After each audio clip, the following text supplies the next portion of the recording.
memberikan bantuan zakat. Tapi zaman sekarang udah nggak ada perbudakan.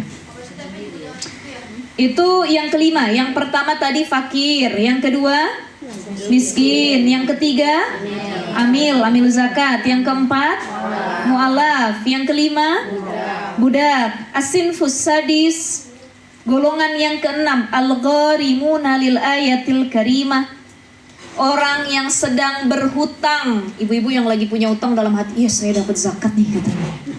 Padahal nggak semua orang yang berhutang dapat zakat, ya.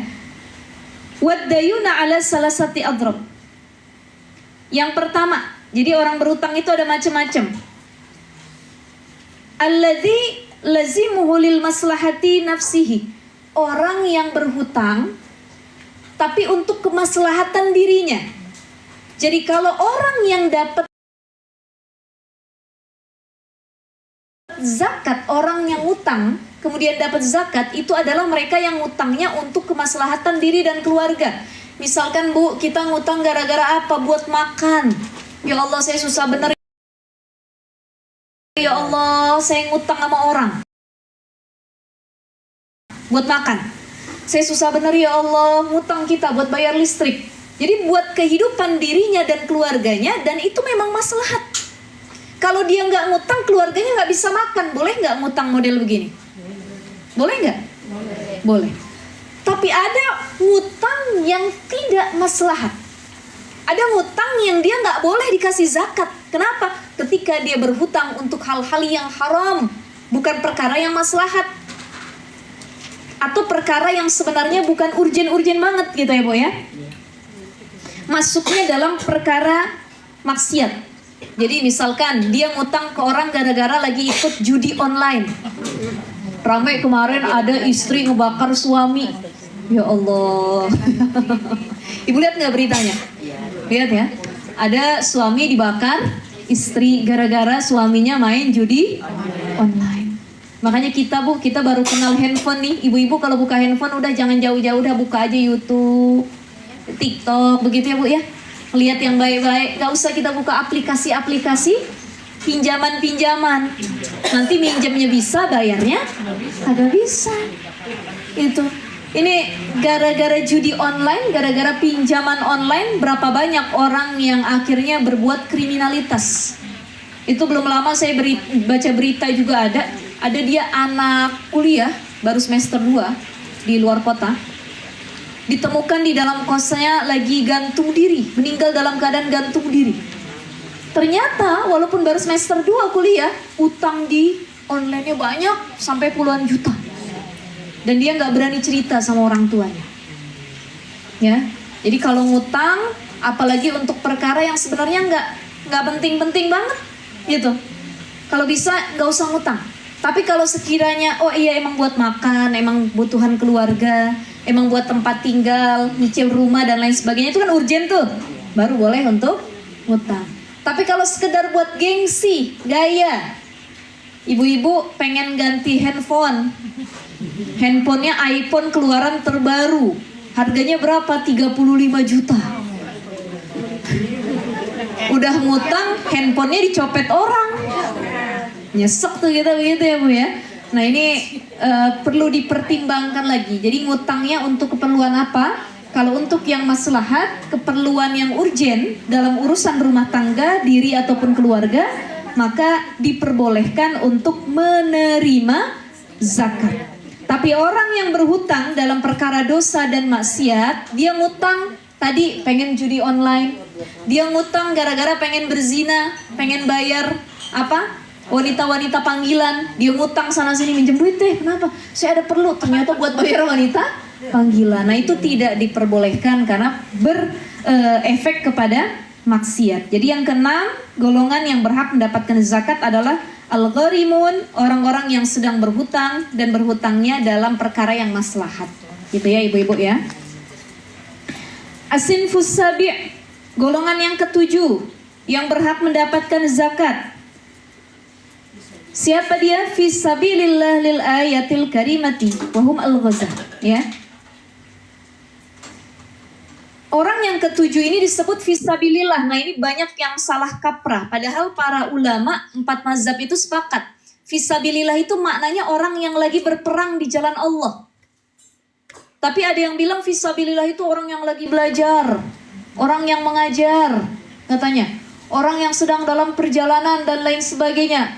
Padahal para 4 mazhab itu sepakat kalau fisabilillah itu mentok maknanya cuman orang yang lagi berperang. Jadi jangan disangkut-sangkutin fisabilillah itu orang yang lagi berjuang di jalan Allah dan lain sebagainya, tidak ada. Ya. Sekarang bagaimana kalau ada yang bilang gini, Ustazah boleh nggak ngasih zakat kepada anak yang lagi belajar, santri, guru yang mengajar, dia masuk nggak fisabilillah? Nggak masuk. Karena makna fisabilillah itu cuman orang yang sedang berperang di jalan Allah. Tetapi guru, santri, atau anak yang sedang belajar, dia boleh mendapatkan zakat kalau bukan karena gelar guru dan santrinya, tetapi fakir dan miskinnya. Ada seorang santri, dia belajar, dia nih yatim. Sudah yatim, keluarganya kekurangan, fakir miskin. Maka yang begini, santri yang model begini, boleh dia dapat zakat. Ada yang datang ngasih zakat fitrah sama guru, sama guru ngajinya, sama ustadz-ustazahnya, sama guru di sekolahannya. Kita lihat, kalau guru tersebut orang yang fakir dan miskin, maka boleh menerima zakat. Tapi kalau guru ngaji tersebut dia bukan golongan fakir miskin, maka nggak masuk dalam kategori fisabilillah. Karena syaratnya harus fakir dan miskin. Ibu paham ya Bu ya? Jadi pernah ada kejadian, ada guru ngaji waktu itu, dia nih orangnya kelebihan harta. Jadi guru ngajinya lumayan kecukupan. Dikirimin sama muridnya di satu pengajian, di satu ta'lim masjid, zakat dibawain. Gak diterima, muridnya sakit hati.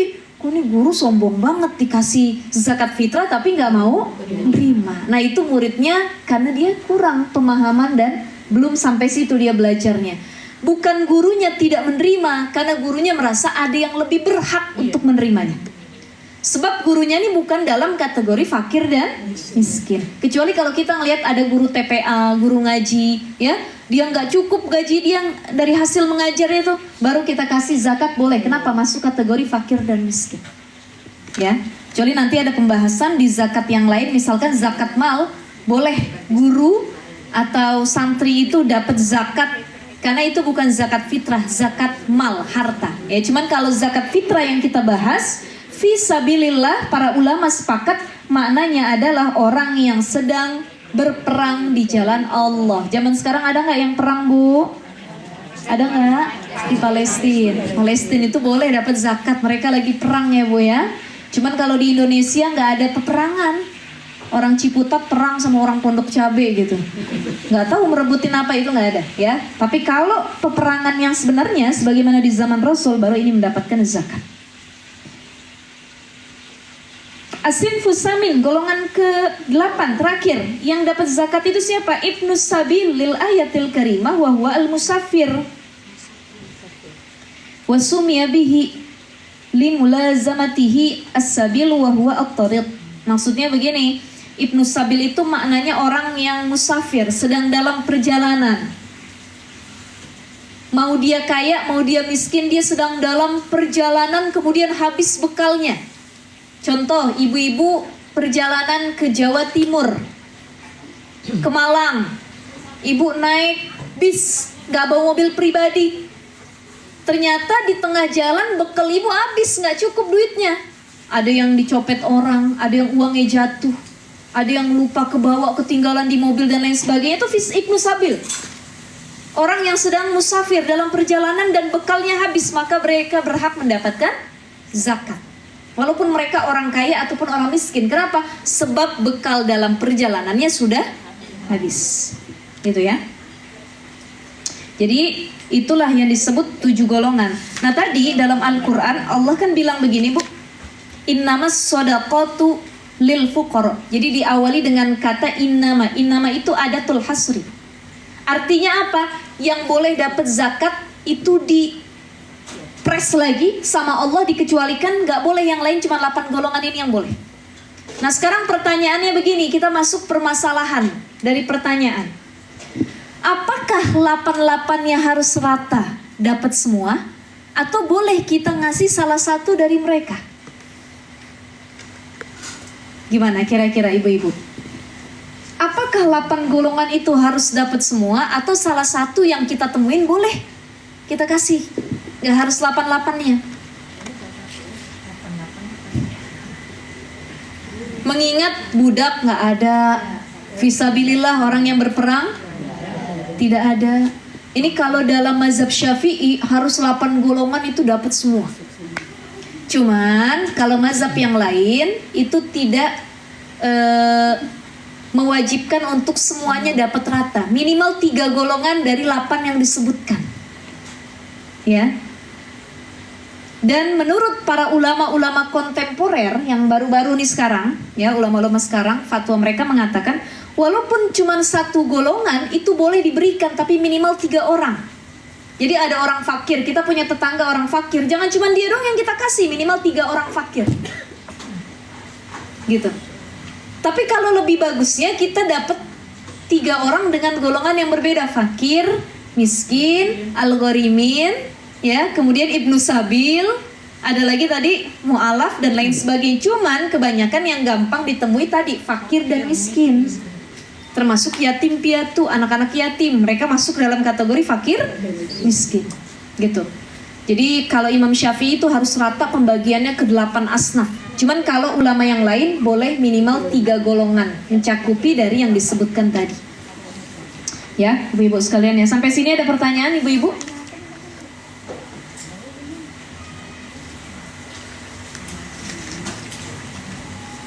Jadi adatul hasri itu mengecualikan nggak boleh ada yang dapat selain yang 8 tadi. Itu sama Allah benar-benar dipres, nggak ada yang boleh berhak dapat nih mustahik zakat siapa, cuma 8 ini doang gitu.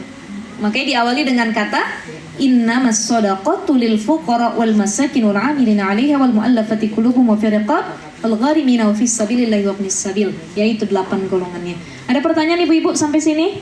Maaf Umi, aku mau nanya. Iya. Yang mu'alaf itu seandainya dia kan orang kaya, tapi baru masuk Islam, itu berhak walaupun dia kaya raya. Tidak harus dia mu'alaf yang miskin, kan kebanyakan mu'alaf juga kaya raya kalau di Indonesia mah ya. Rata-rata, betul nggak? Ini banyak mu'alaf tuh Chinese bu, Cina-Cina lebih kaya dari kita bu, betul ya? Dia masuk Islam, apakah dia berhak menerima zakat? Berhak. Ketika dia baru-baru anget masih masuk Islam. Kenapa? Dia lagi proses pengenalan Islam. Termasuk mu'alaf itu, dia ibadahnya kan awal-awal belum hafal nih bacaan surat, rukun sholat, sunnah sholat, hayat, abiyat dan lain sebagainya ya, abaat itu. Nah ini masih dalam kategori diampuni oleh Allah. Termasuk mu'alaf yang kaya, yang miskin, tidak ada perbedaan, mereka tetap mendapatkan zakat sebab mu'allafatu qulubuhum tadi. Karena mereka baru masuk Islam. Jadi walaupun kaya raya tetap dikasih, nggak ada dia nggak usah dikasih mu'alaf itu, kenapa? Kaya tuh, tuan tanah dia. Kayak gitu ya. Cuman kalau dalam ajaran Islam disebutkan di sini dalam Al-Qur'an, mereka tetap dapat walaupun kaya raya. Gitu. Kalau sekiranya ya mungkin setahun 2 tahun sini ulama juga berbeda pendapat ya. Ulama mengatakan ada yang ketika masih anget-anget di awal, ada ulama yang mengatakan ya terus-menerus dikasih juga nggak apa-apa kan dia mu'alaf. Tapi ada yang mengatakan sampai dia faham dan memahami apa yang diajarkan oleh Islam, baru boleh di situ berhenti kita untuk memberikan zakat tersebut. Gitu ya. Ibu-ibu, jadi ini yang berhak dapat zakat. Ini habis ini kita bahas siapa orang yang nggak boleh dapat zakat. Jangan nanti gara-gara kita lihat di masjid banyak itu zakat dikumpulin, kita ikut ngantri juga, ya. Ada di janda. Sini ada janda apa enggak? Banyak. Ya. Ada janda dia ikut ngantri di masjid. Begitu ditanya, Bu, kok ibu ngantri? Ya saya kan janda. Oh janda nggak ada bu dalam 8 asnaf ini. Ternyata si jandanya itu bukan janda fuqara dan masakin. Tapi yang saya bilang tadi kontrakannya ada berapa puluh pintu, tanahnya, sawahnya banyak. Nah ini nggak masuk dalam fukara dan masakin walaupun dia janda. Gitu. Ya ibu-ibu ya, seperti itu ya. Tapi kalau dia janda, kemudian dia punya yatim juga, dan dia orang yang fakir miskin, dia boleh menerima zakat. Gitu. Jadi kita nggak boleh sembarangan ngantri, Bu. Oh saya juga berhak nih dapat zakat dan lain sebagainya. Harus ditimbang-timbang. Kita nih masuk kategori mana? Fakir, miskin, pas-pasan, atau kaya raya? Pas-pasan ya Bu ya. Pas pengen umroh ada duitnya, pas pengen haji ada duitnya, pas pengen jalan-jalan ada duitnya gitu ya. Alhamdulillah pas-pasan, dibilang kaya raya juga enggak ustazah ya, pas-pasan begitu ya. Nah ini nggak boleh kita dapat zakat. Sekarang kita masuk di pembahasan siapa saja orang yang dilarang. Wa khamsatun. Kalau dia punya rumah ibaratnya kalau dijual ya 1 miliar adalah gitu ya. Tapi dia kondisinya sudah tua dan sudah ya maksudnya nggak punya anak. Tapi tidak ada pendapatan. Nggak ada pendapatan. Itu bisa kita kasih kita gitu. Itu dapat zakat. Karena fakir itu bukan cuman orang yang kekurangan secara harta, tapi dia juga tidak punya kekuatan untuk mencari nafkah dan menafkahi dirinya sendiri. Itu disebut dengan orang fakir. Termasuk kita punya orang tua.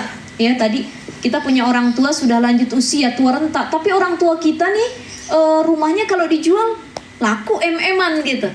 Cuman kan nggak mungkin nunggu jual rumah dulu baru dia bisa makan sehari-hari gitu ya. Paling dia nunggu makan itu dapat uang dari anak-anaknya dikirimin. Nah model orang tua yang seperti ini dia masuk dalam kategori fakir. Kenapa? Karena dia sudah tidak sehat, dia sudah dalam keadaan tua renta, dan dia sudah tidak mampu lagi untuk bekerja. Itu yang disebut dengan fakir. Bukannya kalau seperti tadi Ustazah bilang dia orang tua tapi anak-anaknya mampu bayarin, terus anaknya yang memberikan zakat fitrahnya boleh dong. Jadi jadi misalnya nih saya punya orang tua yang memang sudah nggak mampu, kita ngidupin, kita nafkahin, bayar zakat atas nama bapak gitu, boleh? Kalau bisa kepada orang lain. Kalau orang tua itu, kalau keluarga terdekat itu orang tua, maknanya bukan zakat tapi nafkah. Bukan, maksudnya kan dia nggak punya uang zakat fitrah kan? Zakat fitrah nih kita pakai gini. sama dia. Oh, kita mau membayarkan zakat ibu kita, boleh. Jadi gini, dia mengeluarkan zakat boleh, tapi dia menerima zakat juga boleh, gitu. Walaupun anak-anaknya kaya raya, tapi kan dia sendiri fakir. Dia ini nggak bisa kerja untuk dirinya sendiri. Kenapa? Dia hidupnya dinafkahin sama anak-anaknya, gitu. Ya ibu ya seperti itu. Jadi boleh dia mengeluarkan zakat, walaupun itu dengan duit anaknya gitu, mah, udah mama, biar kakak aja yang bayarin zakat, boleh. Tapi kalau ada yang mau ngasih pun sama dia, itu juga boleh, karena dia masuk dalam kategori fakir, orang yang tidak punya kemampuan lagi untuk bekerja, ya. Karena dia makan sehari-hari itu kan perlu bantuan dikasih sama orang lain, seperti itu masuk dalam kategori fakir ya.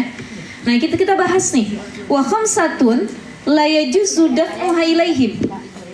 Ada 5 orang yang dia nggak boleh nerima zakat. Siapa 5 orang ini? Pertama, al-ghaniyu bimalin au kasbin, orang yang kaya. Baik kayanya karena dia punya harta. Harta kan ada banyak, ada harta warisan, betul ya?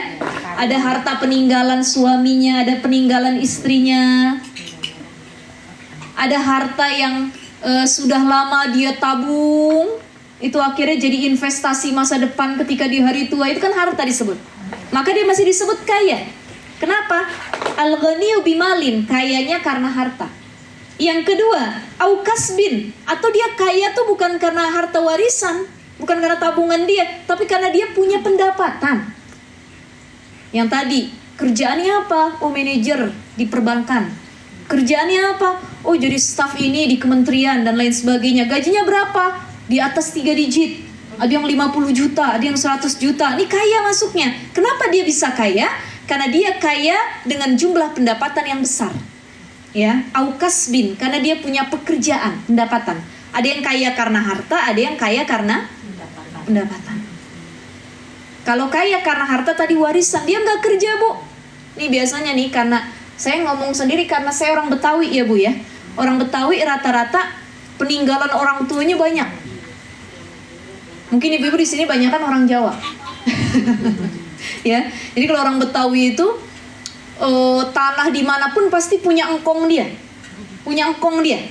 Itu cucu-cucunya tinggal nikmatin tuh tanah di sini berapa hektar, kontrakan di sini. Maka ada istilah kalau orang Betawi itu kebanyakan dia duduk tinggal ngipas-ngipas, narikin uang kontrakan. Ada yang begitu. Itu kan punya mal, harta karena warisan gitu. Walaupun dia nggak kerja tetap uangnya banyak. Kenapa? Warisannya banyak. Ya miliaran, belum tanahnya hektaran. Tuh kalau tanah sekali dijual, walaupun dia nggak kerja, laku 5M.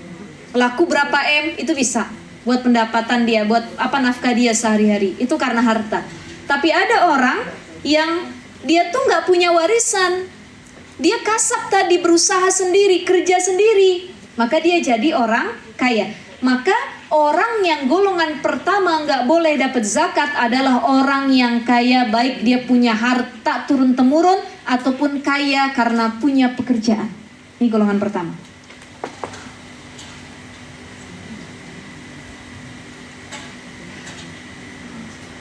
Yang kedua, golongan yang tidak boleh mendapatkan zakat. Siapa itu? Wal abdu, hamba, hamba sahaya, budak.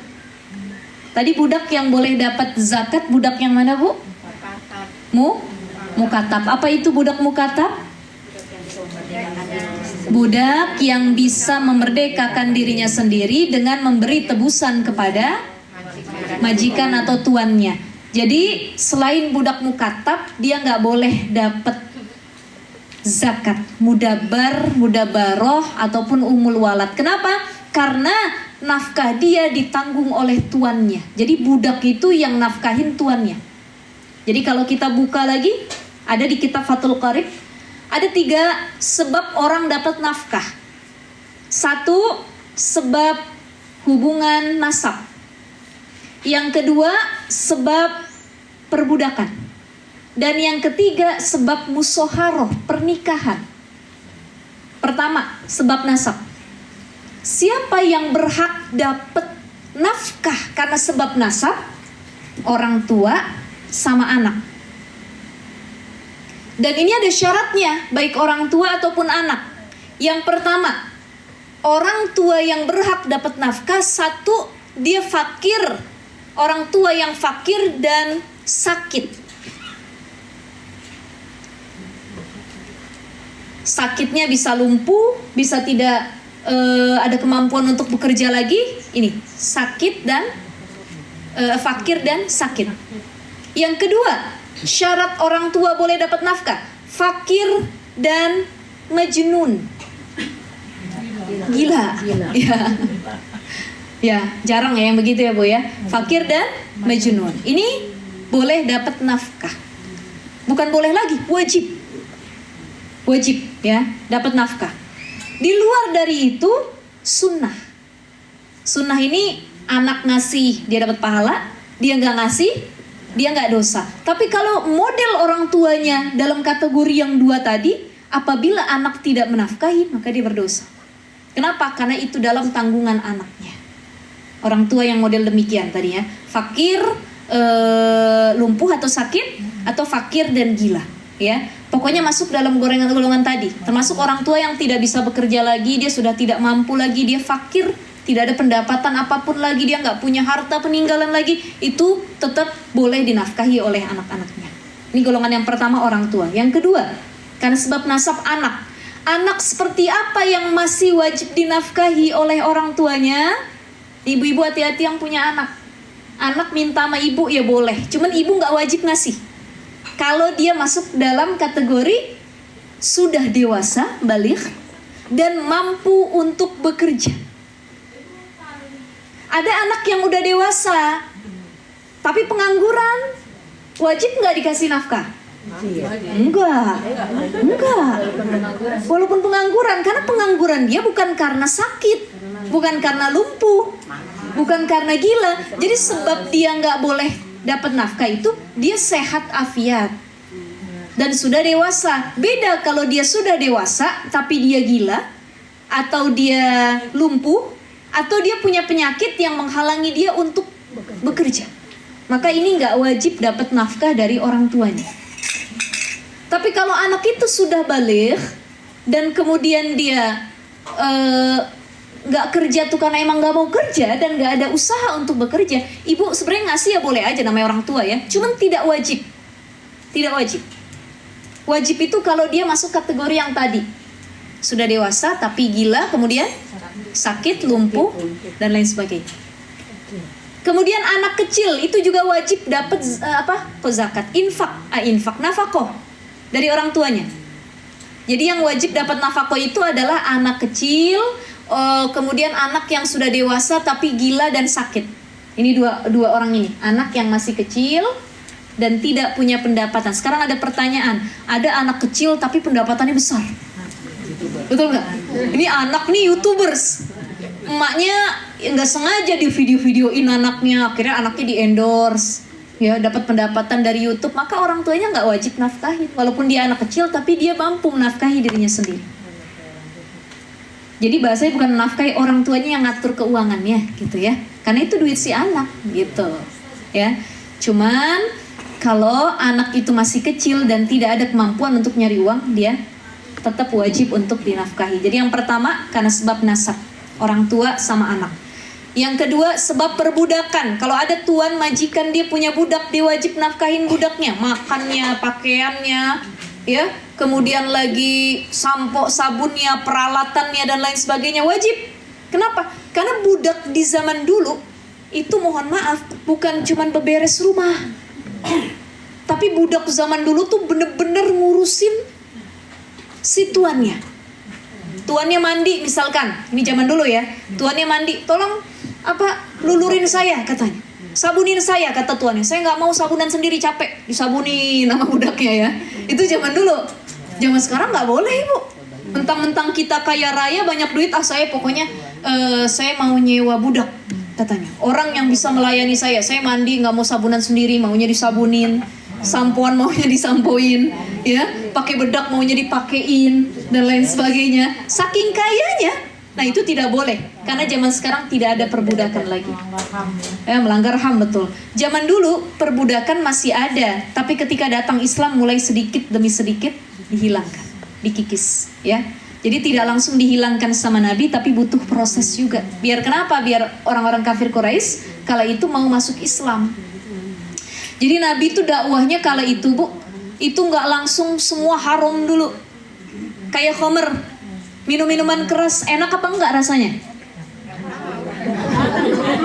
Belum pernah nyoba ya bu ya? Saya juga belum pernah ya. Cuman kata orang yang udah pernah nyoba, enak. Walaupun sakit di tenggorokan, begitu katanya. Ya, khamr itu kan anggur yang dikeringkan dan diperas akhirnya jadi minuman memabukkan. Ya. Kita nggak boleh minum khamr, sudah mutlak dilarang dalam Al-Quran. Khamr itu jauh, haram. Innamal khamru wal maisiru dan lain sebagainya. Khamr, judi itu semua dilarang dalam agama. Tapi dulu Nabi tuh nggak langsung tok melarang. Ketika umat-umat non-Muslim, orang-orang kafir Quraisy masuk Islam, Nabi tuh masih membolehkan mereka minum khamr dengan catatan tidak boleh ketika hendak sholat. Di luar sholat mereka boleh. Sampai turun larangan yang menasakh ya perintah tersebut, akhirnya diharamkan mutlak. Baik mau sholat ataupun sedang tidak sholat, khamr itu haram dikonsumsi oleh umat muslim. Jadi dulu tuh pakai proses, nggak langsung mutlak haram. Kalau langsung dimutlakin haram gitu, akhirnya nggak ada yang mau masuk Islam. Makanya pakai proses dulu, ya. Jadi Nabi bilang kalau mau sholat nggak boleh minum khamr. Akhirnya orang-orang kafir Quraisy yang masuk Islam sedikit demi sedikit mengurangi minum khamr. Kenapa? Sholatnya 5 waktu. Oh mau subuh nih jangan minum. Oh mau zuhur nih mau minum, lama-lama bisa menjauh. Sudah mulai menjauh, akhirnya diharamkan mutlak gitu. Ada prosesnya dulu ya, seperti itu.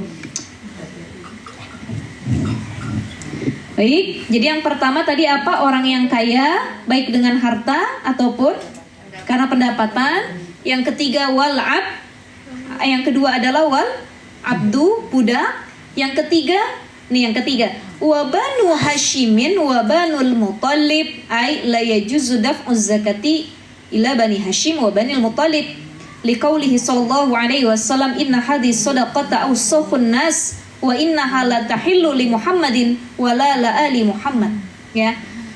Golongan ketiga yang enggak boleh nerima zakat itu keturunan Nabi. Keturunan Bani Hashim, Bani Muthalib. Abdul Muthalib kan kakeknya Nabi ya. Itu enggak boleh nerima zakat. Kalau kita kenalnya siapa? Habib, Habibah ya, turunan Nabi kan. Syarif, Syarifah itu turunan Rasul tuh nggak boleh nerima zakat. Walaupun miskin Ustazah. Nah, ini ada pendapat apa ada perbedaan pendapat dalam perkara ini ya Bu ya. Begini, dulu ketika Sayyidina Hasan itu pernah makan kurma. Jadi ada kurma yang dikumpulin buat zakat fitrah. Dimakan sama cucunya Nabi. Ketika dimakan ketahuan sama Nabi, itu langsung dipukul-pukul sama Nabi biar kurmanya keluar lagi. Dimasukin mulut Nabi biar dimuntahkan lagi. Kenapa? Kata Nabi bilang di sini, inna hadis shadaqata awsaqun nas.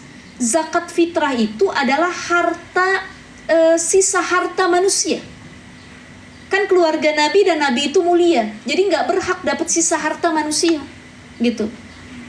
Jadi memang dari dulu nggak boleh dapat baik Habib atau Habibah turunan Nabi. Cuman ulama kontemporer sekarang itu mulai akhirnya berfatwa, mereka musyawarah lagi, ya, nyari istinbat hukum lagi. Gimana nih kira-kira kalau kita dapatin keturunan Nabi tapi dia fakir miskin? Ada dia turunan Nabi nih, Habib ya, tapi sakit, udah nggak punya pekerjaan, susah, nggak ada hartanya sama sekali. Nah, di sini ulama-ulama kontemporer akhirnya berpendapat mereka boleh mendapatkan, tetapi niatnya bukan zakat. Mohon maaf, kalau ada Habib atau Habibah, ada keturunan Nabi yang dia kekurangan, fakir miskin, kita boleh ngasih mereka, cuma niatnya jangan zakat fitrah. Sekali lagi kata Nabi, awsaqun nas, zakat fitrah itu harta kotornya manusia. Dan mereka nggak berhak dikasih yang seperti itu. Niatnya sedekah. Jadi kalau kita datang ke Habib, Habibah, Habib, kita mau ngasih nih sedekah atau hadiah, hibah, boleh. Jangan diatasnamakan zakat fitrah. Cukup zakat fitrah itu diberikan kepada 8 golongan yang tadi. Kepada mereka niatin sedekah, jangan disamain dengan zakat fitrah. Itu ya, Ibu ya. Jadi kalau ketemu keturunan Nabi yang mereka tidak mampu, maka boleh untuk diberi, cuman jangan atas nama zakat fitrah. Ini ketika itu Hasan makan kurma, apa Nabi bilang? Kih, kih. Kih itu bahasa Arab. Kih, kih. Artinya buang-buang gitu. Ya. Kih, kih. Inna alu Muhammad la tahilu lana shadaqah. Sungguhnya keluarga Nabi itu nggak boleh ada yang dapat zakat. Ya, nggak boleh ada yang dapat zakat. Seperti itu. Ada pertanyaan lagi, Ibu sampai sini? Ini Bu Ustazah mau tanya, kalau seumpamanya ada yang kerja gitu ya, bekerja karena dia memang butuh gitu, bekerja di apa sih namanya, menjadi pengurus ini Bu, ngurusin mandiin Jenazah. bukan ini apa namanya, lansia gitu. Oh, mandiin lansia. Lansia gitu, ngurusin gitu. Babysitter gitu ya. Gitu ya, ada perempuan tapi mandiinnya laki-laki Bu yang dia urusin gitu, untuk ngelap, untuk semuanya lah. Iya, karena dia memang butuh gitu, itu gimana? Gini, kalau bisa diusahakan yang berjenis kelamin diutamakan, yang sama-sama jenis kelaminnya. Kenapa? Agar nggak melihat aurat lawan jenisnya. Walaupun yang kita urus tuh, mohon maaf, kakek-kakek tua ya, yang ya boro-boro dia udah nggak ada nafsu lagi sama kita gitu. Tapi kan tetap saja kita melihat aurat orang lain. Kalau tidak ditemukan perawat yang laki-laki dan ternyata adanya semua perempuan, maka itu diperbolehkan dengan catatan ketika membersihkan area alat vital itu harus ditutupi untuk tidak jelas dilihat gitu. Terlihat Ya. Jadi kan ada tuh perawat-perawat orang tua yang dia perempuan ya. Pernah ada ini juga ya Mia. Waktu di sana perawat lansia itu perempuan tuh berapa orang. Boleh saja, cuman ketika dia membersihkan area alat vital itu ditutupi, jangan dia ditelanjangi gitu, kemudian kita lihat dan lain sebagainya gitu ya. Jadi ada upaya untuk tetap menjaga aurat dari si lansia ini, gitu. Gitu ya, termasuk kalau ada nenek-nenek lansia. Kebanyakan kan kalau perawat lansia tuh perempuan, jarang nenek-nenek dirawat sama laki-laki kecuali anaknya sendiri, ya Bu ya. Maka lebih diutamakan yang satu jenis kelamin. sama anak sendiri itu boleh itu? Maksudnya Boleh. ibunya, misalkan ibunya udah tua, terus anaknya laki-laki yang Boleh, boleh, boleh. Boleh, ya? Boleh. Bahkan nanti kalau misalkan nanti orang tuanya meninggal, yang paling berhak memandikan, yang paling afdalnya itu anak-anaknya. Walaupun beda jenis kelamin. Gitu. Cuman tetap area alat vitalnya itu harus ditutupi gitu, dibersihkan. Walaupun ya anaknya boleh membersihkan orang tuanya merawat, tetap area alat vitalnya harus tetap ditutupi. Kalau sekiranya emang tidak sanggup ditutupi nggak masalah karena dia masih dalam kategori keturunannya anaknya gitu ya. Jadi walaupun nanti ada apa yang tukang mandiin jenazah itu, ya, amil ya, amil yang tukang mandiin jenazah, tetap ilmu memandikan jenazah itu harus dikuasai oleh anak-anaknya. Karena lebih afdol nanti keturunannya anak-anaknya. Ayah kita meninggal, kita yang mandiin. Ibu kita meninggal, kita udah tahu tuh hukumnya, udah tahu ilmunya, cara mandiinnya itu lebih afdol dibandingkan orang lain. Kenapa? Karena keluarga sendiri lebih mampu menjaga aib si mayit. Makanya syarat jadi amil, ibu-ibu yang tukang mandiin jenazah itu mulutnya kagak lemes. Bahasa Ciputatnya. Kagak ember, betul nggak? Ibu di sini ada yang cita-cita mau jadi ini, amil? Yang mana? Oh, Bu Hani. Bu Haji Ani ini kan ya, amil ya. Itu syaratnya kita harus menjaga ini kan? Aib dari si mayit itu. Nggak boleh itu kita ngasih tahu. Kalau ada dia amil, abis mandiin jenazah, dia cerita nih sama teman-temannya. Tadi si ibu itu ternyata dia punya borokan di sini katanya. Mulutnya doang kelihatan, mukanya doang kelihatan mulus, ininya borok katanya.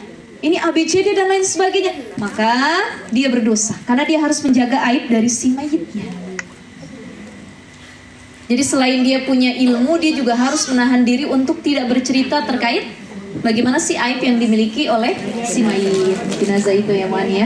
Makanya iya. Udah secam waktunya makan. Untuk mau susu. Kalau anak saya yang pertama nggak mau dulu, emang maunya ASI gitu kan. Jadi ini saya mix juga, dikasih susu tapi lebih banyak dikasih ASI gitu ya Bu ya. Mau, alhamdulillah. Kalau kakak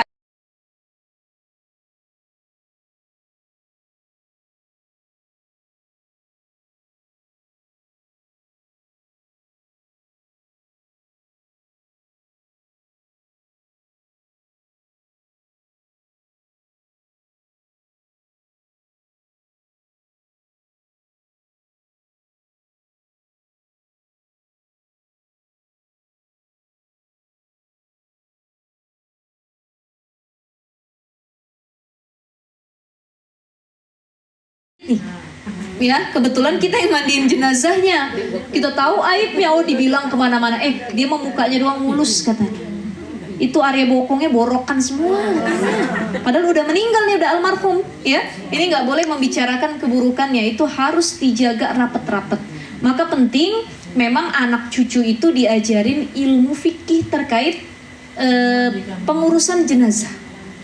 Kenapa? Biar orang lain tuh nggak ngurusin, kita yang ngurus sudah paham. Jadi tahu aib orang tua kita bisa tetap kita jaga, gitu ya. Itu bagusnya seperti itu, kita yang ngurus sendiri.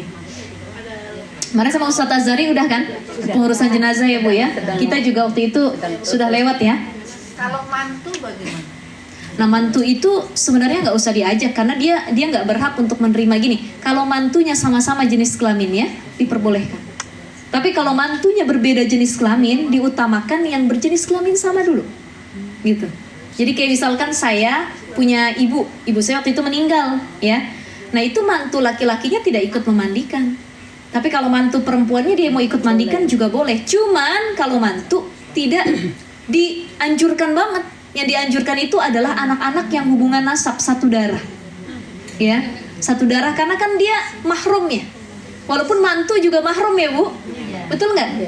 Jadi salah satu yang muharramat itu dalam kitab takrib dijelaskan yang masuk dalam kategori mahram. Siapa diantaranya? Ada mahram karena satu susuan radha'ah, ada mahram karena nasab, ibu, nenek, anak perempuan, kemudian saudara perempuan itu mahram karena nasab. Ada mahram karena musyawarah pernikahan. Istri bukan mahram ya, karena batal wudhu sama istri. Maksudnya sama istri tuh halal doang untuk berjima gitu. Cuman dia bukan mahram. Mahram ini artinya yang haram dinikahi. Karena sama istri mah halal dinikahi. Ya. Yang jadi mahram dalam perkara musyawarah pertama, mantu sama mertua. Jadi nggak boleh mantu sama mertua nih punya hubungan kayak yang udah ada beritanya. Ya, mantu sama mertua saling suka. Oh, nggak boleh tuh. Kisah nyata tuh ya Bu ya. Jadi mahram mantu dengan mertua, mereka adalah mahram mu'abbad disebutnya. Sampai kapanpun nggak putus hubungan mahramnya walaupun anaknya cerai, tetap jadi mertua. Nggak ada istilah mantan mertua, mantan menantu, nggak ada. Yang ada mantan istri, mantan suami. Jadi walaupun anaknya udah cerai sama mantunya, dia nggak boleh nikah sama mantunya itu, bekas mantunya nggak boleh karena jadi mahram. Gitu, ya. Ya sebenarnya kalau dia mau ikut mandiin juga boleh, cuman kan secara kebiasaan dan kepantasan kayaknya kurang pantas gitu ya. Maka yang diutamakan adalah anak-anaknya, apalagi yang berjenis kelamin yang sama gitu. Kemudian yang jadi mahram mu'abbad siapa lagi Bu? Istri dari ayah kita. Ibu sambung, ibu tiri, ya, ibu tiri. Itu jadi mahram juga. Kemudian siapa lagi? Anak tiri. Ada janda sama duda nikah. Si janda bawa anak perempuan. Maka ayah tirinya tidak boleh menikah dengan anak tirinya dengan syarat ibu dan ayah tirinya sudah berhubungan suami istri. Kalau ibu dan ayah tirinya belum berhubungan suami istri, belum sempat kemudian cerai, maka anak tiri boleh nikah sama ayah tirinya. Ya Bu ya. Ini udah kayak film Indosiar ya Bu ya. Ayah tiriku menikah dengan anak tiri dan lain sebagainya. Ini kalau film Indosiar banyak ceritanya tuh ya. Menantuku dengan ini mertua, ayah tiri dengan ini dan lain sebagainya. Ini kita belajar tadi muharramat, orang yang haram dinikahi. Ya, kemudian siapa lagi yang lagi rame nih? Ipar adalah maut. Ipar itu juga mahram, tapi mahramnya muakkad. Ada tenggang waktunya, ada batas waktunya. Ipar haram dinikahi kalau dua syarat. Saudara yang nikah sama kita masih hidup. Yang kedua, dia belum cerai sama kita. Misalkan ibu punya suami ibu punya adik laki-laki. Itu kan ipar tuh, ya. Suami ibu masih hidup dan suami ibu tidak bercerai dengan ibu, maka haram nikah sama si ipar. Baik adik ipar sama kakak ipar, tapi ada istilah turun ranjang. Kapan boleh turun ranjang? Kalau sudah meninggal atau sudah bercerai. Misal ada istri yang cerai sama suami, kemudian suaminya nikah sama adik istrinya, boleh karena udah cerai. Itu disebut dengan mahram muakkad, ada tenggang waktunya. Ya.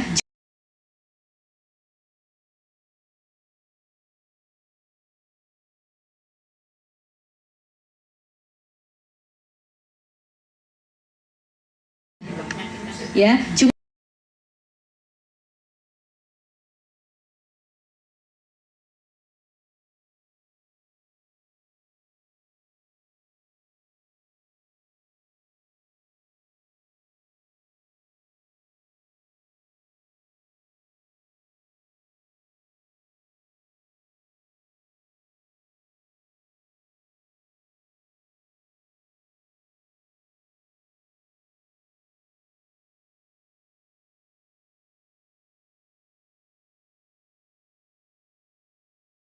menikah dengan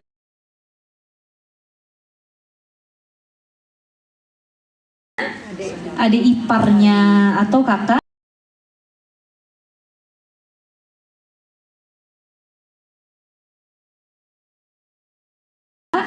iparnya, gitu ya.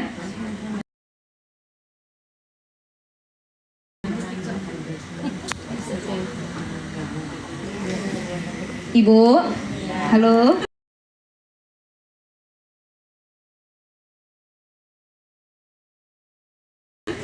Lanjut. Ya, jadi nggak boleh.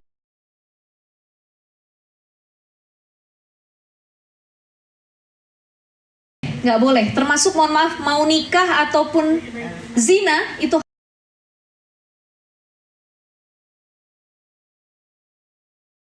haram. Ipar dengan ipar. Ya. Itu haramnya tadi haram mu'akkad.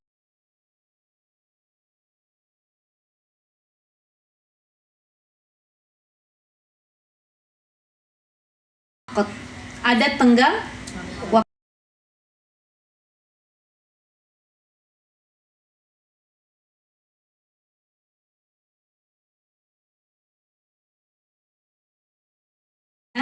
Ipar.